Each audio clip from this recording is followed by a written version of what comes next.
Imagine a garden. It's not just any garden. This is the Garden of Eden. Lush, green, and bursting with life. Trees heavy with delicious fruits. Flowers in every color imaginable.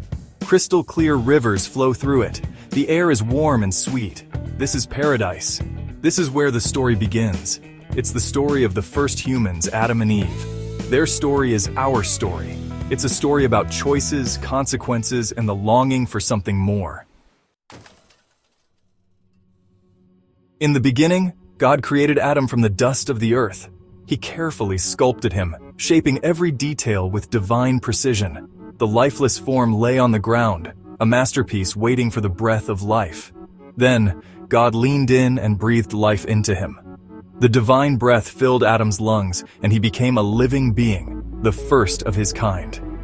Adam, the first human, opened his eyes and saw the wonders of Eden. The garden was a paradise, filled with vibrant colors, lush greenery, and the sweet scent of blooming flowers. But despite the beauty around him, Adam felt a deep sense of loneliness. Seeing Adam's solitude, God decided to create a companion for him. While Adam slept, God took one of his ribs and formed Eve. She was different, special, a perfect counterpart to Adam. Together, they were complete, two halves of a whole. Adam and Eve were naked and unashamed, living in a state of pure innocence. They had no concept of shame or guilt, only the joy of being together in this perfect world. They lived in harmony with nature and each other. Every day was a new adventure, exploring the wonders of Eden, discovering new plants and animals, and marveling at the beauty of their surroundings. In the cool of the evening, they would walk with God, talking and learning from Him. These moments were filled with wisdom and love, a time of deep connection and understanding. Life was simple, pure, and good. There was no pain, no suffering, only the bliss of living in perfect harmony with each other and with God. This was the beginning, a time of innocence and joy, a glimpse of what humanity was meant to be.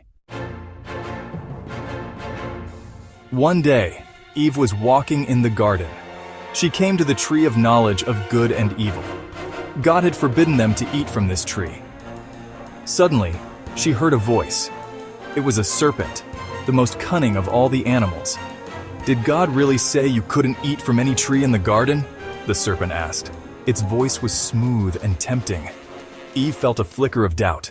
Maybe the serpent was right. The serpent continued, "God knows that if you eat from that tree, you will be like Him, knowing good and evil." The serpent's voice was smooth, almost hypnotic, as it wove its web of temptation around Eve. It promised her wisdom, power, and the ability to see the world in a way she had never imagined. The serpent's words were like a melody, enticing and dangerous, drawing her closer to the forbidden tree. The fruit on the tree looked so delicious, so tempting. It glistened in the sunlight, its vibrant colors calling out to her. Each curve and contour of the fruit seemed to promise untold delights. Eve could almost taste its sweetness just by looking at it. The allure of the fruit was undeniable, and it seemed to pulse with a life of its own, beckoning her to take a bite. Eve reached out and took a bite. Her hand trembled slightly as she plucked the fruit from the tree. The moment her fingers touched its smooth surface, a shiver ran down her spine. She hesitated for a brief second, but the serpent's words echoed in her mind, urging her on. With a deep breath, she brought the fruit to her lips and bit into it. The fruit was sweeter than she could have imagined. Its juices burst forth, filling her mouth with a flavor that was both exotic and familiar. It was as if she had been waiting her whole life to taste something so perfect. Each bite seemed to unlock a new sensation, a new layer of sweetness that left her craving more. She felt a rush of exhilaration, a sense of euphoria that made her forget everything else.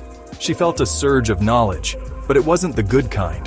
It was as if a veil had been lifted, revealing truths she wasn't ready to face. The world around her seemed to shift, becoming sharper and more intense.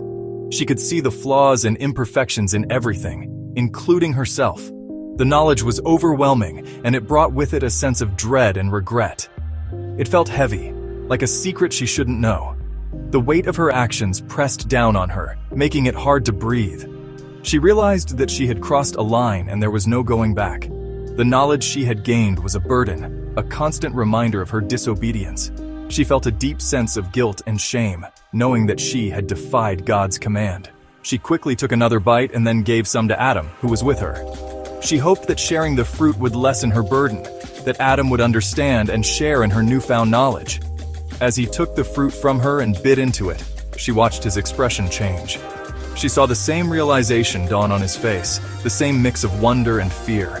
They were in this together now, bound by their shared act of defiance. As soon as they ate the fruit, something changed. The world seemed different. Adam and Eve felt a new sensation: shame. They realized they were naked, and they felt exposed and vulnerable. For the first time, they felt fear. They knew they had disobeyed God. They had broken the trust that had bound them together. They hid among the trees, hoping to escape God's notice. Section 6. Shame and Fear. God called out to them, "Where are you?" His voice echoed through the garden. Adam and Eve trembled in fear. They couldn't hide from God. They had to face what they had done. With heavy hearts, they came out from hiding. Their eyes were downcast, their faces filled with shame. They confessed their disobedience, blaming each other and the serpent for their actions. Section 7. Confrontation and Consequences. God was deeply saddened by their disobedience. He had given them everything, and they had chosen to disobey His one command. There were consequences for their actions. God cursed the serpent to crawl on its belly. He told Eve that childbirth would be painful, and to Adam He said, "By the sweat of your brow, you will eat your food until you return to the ground." Section 8. Exile from Paradise. The most devastating consequence was their expulsion from the Garden of Eden. They could no longer stay in paradise. With heavy hearts, they left the only home they had ever known. The gates of Eden closed behind them, separating them from God's presence. The world outside the garden was harsh and unforgiving.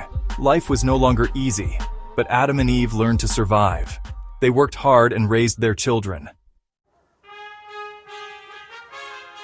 Section 9. A Glimmer of Hope. Even though they had sinned, God did not abandon them. In the midst of their despair, there was a promise, a beacon of hope that shone through the darkness. This promise was not just for Adam and Eve, but for all of humanity. It was a promise that despite our failures and shortcomings, we are not forsaken. The love of God transcends our mistakes, offering us a path to redemption and a future filled with hope. He promised that one day, a Savior would come. This Savior would be the light in the darkness, the guide for the lost, and the healer of the broken. The promise of a Savior was a testament to God's unwavering love and commitment to His creation. It was a promise that no matter how far we stray, there is always a way back. This Savior would be the embodiment of hope, a living testament to the power of love and forgiveness. This Savior would crush the serpent's head and offer a way back to God. The serpent, a symbol of deceit and sin, would be defeated, and through this victory, humanity would be given a second chance. This act of salvation would be the ultimate demonstration of God's mercy and grace. It would be a reminder that no matter how great the sin, the power of redemption is greater. The Savior's triumph over the serpent would pave the way for a new beginning, a chance to restore the broken relationship between God and humanity. The story of Adam and Eve is a reminder that we are all susceptible to temptation. It highlights the fragility of human nature and the ease with which we can be led astray. But it also serves as a powerful lesson in the importance of choices and the consequences they bring. Every decision we make has the potential to lead us closer to or further away from our true purpose. The story encourages us to be mindful of our actions and to seek guidance and strength in moments of weakness. But it's also a story of hope. It teaches us that no matter how dire the circumstances, there is always a glimmer of hope. This hope is rooted in the unwavering love of God, a love that is steadfast and unchanging. It is a reminder that even in our darkest moments, we are not alone.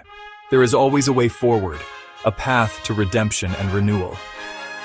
The story of Adam and Eve is a testament to the enduring power of hope and the promise of a brighter future. God's love for us is greater than our sin. His love is a constant, a guiding light that leads us through the trials and tribulations of life. It is a love that forgives, heals, and restores. No matter how many times we fall, God's love is there to lift us up.